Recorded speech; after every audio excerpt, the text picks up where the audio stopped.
Hello friends, अगर मैं आपसे पूछूं कि एक ऐसी एक्ट्रेस का नाम बताइए जिसने अपनी फिल्म में कई सारे सैड रोल्स किए हो, तो आप बता पाओगे?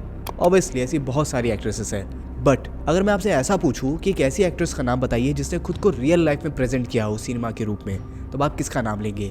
आप जान के हैरान हो जाओगे कि बॉलीवुड में एक ऐसी एक्ट्रेस थी, the one and only tragedy queen of Bollywood, यानी मीना कुमारी।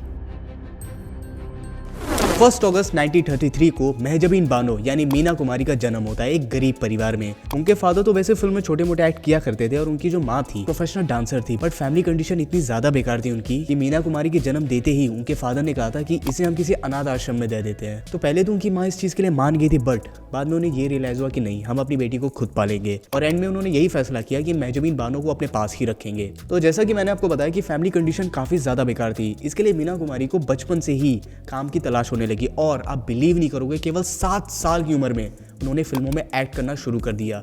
शुरुआत में तो इन्होंने छोटे मोटे रोल्स किए थे, कुछ धार्मिक फिल्म की, कुछ स्टंट्स फिल्म्स की, बट 1952 में एक मूवी बन रही थी बैजू बावरा।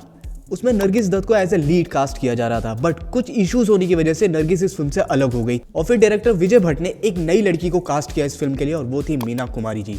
और इसी के बाद से मीना कुमारी एक स्टैब्लिश एक्ट्रेस बन गई थी, यानी कि इस फिल्म के बाद उनकी एक्टिंग की बहुत ज़्यादा सराहना की गई थी, और इसी के बाद उन्होंने कभी पीछे मुड़ के नहीं देखा। 1953 में उनकी फिल्म आई परिणीता, 1956 में आई एक ही रास्ता, 1957 में आती है शारदा, और 1960 में आती है दिल अपना और प्रीत पराई, और फिर इसी के बाद उनकी एक ऐसी मूवी आती है जिसे कल्ट मान लिया गया था, डायरेक्टेड बाय गुरुदत्त, साहब, बीबी और गुलाम, और इसी के बाद उनको 3 बार बेस्ट एक्ट्रेस का भी अवार्ड दिया गया था। और ये थी उनकी एक फिल्म जर्नी। अब हम उनके मेन टॉपिक पर आते हैं, जिसकी वजह से उन्हें ट्रेजेडी क्वीन कहा गया था, यानी उनकी पर्सनल लाइफ पर। 1952 में मीना कुमारी की मुलाकात पहली बार होती है कमल अमरोही से। कमाल अमरोही बहुत ही फेमस डायरेक्टर हुआ करते थे। कमाल अमरोही वही डायरेक्टर है जिन्होंने महल और पाकिस्तान जैसी सुपर हिट मूवी बनाई है। दोनों को एक दूसरे से पहली नजर में ही प्यार हो गया, लेकिन दिक्कत यहाँ पे हो गई थी कि कमाल अमरोही पहले से ही शादीशुदा थे, और वो मीना कुमारी से 14 या 15 साल बड़े थे।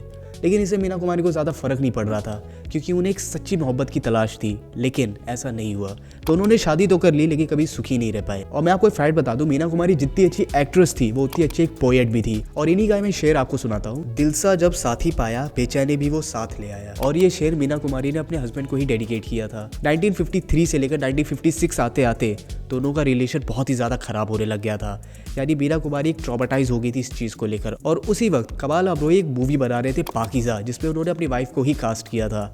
लेकिन दिक्कत ये हो गई थी कि दोनों का रिलेशन इतना ज़्यादा खराब था कि ये फिल्म को बीच में ही स्टॉप कर दिया गया। और जब पाकिज़ा मूवी को स्टॉप कर दिया गया था, और जब इस फिल्म की कुछ क्लिप्स नरगिस और सुनील दत्त ने देखी, तो उनको पता चला कि बहुत ही बेहतरीन फिल्म है। और फिर उन्होंने कमाल अमरोही से कहा कि इस फिल्म को स्टॉप नहीं करना चाहिए, इस फिल्म को कंटिन्यू रखे और इसे बनाए, ये एक्चुअली में मास्टरपीस साबित हो सकती है। और यही एक रीजन था कि पाकिज़ा को बनने में 16 साल लग गए थे। तो जैसा कि मैंने बताया कि 56 के बाद कमाल अमरोही का और मीना कुमारी जी का रिलेशन खराब होने लग गया था, और जब इन दोनों का डाइवोर्स हो गया, तब मीना कुमारी ने अल्कोहल का सहारा लेना चालू किया, और ये इतना ज़्यादा बढ़ गया था कि जिससे मीना कुमारी को बीमारी तक लग गई थी, और उनके लीवर में भी डैमेज होना शुरू हो गया था। और इसी के बाद से कुछ अफवाहें आने लगी थी कि धर्मेंद्र का और मीना कुमारी का रिलेशन चल रहा है।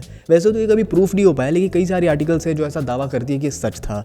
तो जैसा कि मैंने बताया, अल्कोहल, लोनलीनेस और नो लव, इन तीनों के चलते मीना कुमारी इतना ज़्यादा डिप्रेशन में जा चुकी थी कि उनको क्या सही है क्या गलत कुछ समझ में भी नहीं आ रहा था। और इसी के बाद मीना कुमारी ने एक और शेर कहा था अपनी जिंदगी को लेकर, और वो था, तुम क्या करोगे सुनकर मेरी कहानी, बेलुफ्त जिंदगी के किस्से फीके फीके। और अपने आखिरी दिनों में यानी 1971 में मीना कुमारी ने गुलजार की फिल्म मेरे अपने में भी काम किया। और फिर 1972 में जब पाकिज़ा मूवी फाइनली रिलीज होने वाली थी, तो मीना कुमारी इसके लिए बहुत ही ज़्यादा खुश थी कि वो खुद को उसी पुराने लुक में वापस देखने वाली थी, और वो काफ़ी ज़्यादा एक्साइटेड थी इस फिल्म के लिए। बट पाकिज़ा मूवी के 3 हफ्ते बाद ही उनको एडमिट कर दिया गया हॉस्पिटल में, यानी उनकी तबीयत इतनी ज़्यादा खराब हो गई थी, और अपनी मौत से 2 दिन पहले वो कोमा में भी जा चुकी थी। और 31 मार्च 1972 को द लेजेंडरी मीना कुमारी का निधन हो जाता है। और आप सोच भी नहीं सकते कि मीना कुमारी की कंडीशन उस वक्त क्या थी, बद से बदतर हो गई थी। और ये थी मीना कुमारी की लाइफ, जो कि ऑब्वियस ही बात है, हम 2-4 मिनट की वीडियो में इसको कवर नहीं कर सकते। बट मैं आपको कुछ फैक्ट्स बताता हूँ। 1955 में मीना कुमारी जी को फिल्म फेयर अवार्ड दिया गया था फिल्म परिणीता के लिए, और सिर्फ यही नहीं, उन्होंने 10 फिल्म फेयर अवार्ड्स और जीते थे। मीना कुमारी जी ने 90 से भी ज्यादा फिल्मों में काम किया है। और अगर हम उनकी कुछ बेस्ट मूवीज निकाले तो वैसे तो बहुत सारी है, लेकिन पाकिज़ा और साहब, बीबी और गुलाम, ये दोनों युग की लाइफ की सबसे बेस्ट सक्सेसफुल फिल्म मानी गई थी। और सिर्फ यही नहीं, उस टाइम के सबसे सक्सेसफुल एक्टर्स, चाहे वो दिलीप कुमार हो, राजकुमार हो, अशोक कुमार हो या मधुबाला जी हो, ये सभी मीना कुमारी के फैंस थे। वैसे तो मीना कुमारी को गुजरे एक जनरेशन जा चुका है, बट आज भी अगर आप किसी एक्टिंग स्कूल में जाएं या किसी भी एक्ट्रेस से पूछें कि उनकी फेवरेट कौन है, वो ज़रूर मीना कुमारी जी का नाम लेंगी। सो फ्रेंड्स, ये थी मीना कुमारी जी की छोटी सी बायोग्राफी। आई होप आपको ये वीडियो पसंद आया होगा। अगर आप चाहते हो कि हम किसी और एक्ट्रेस के ऊपर भी वीडियो बनाएं तो आप हमें कॉमेंट्स में बता सकते हैं। तब तक के लिए bye and have a good day.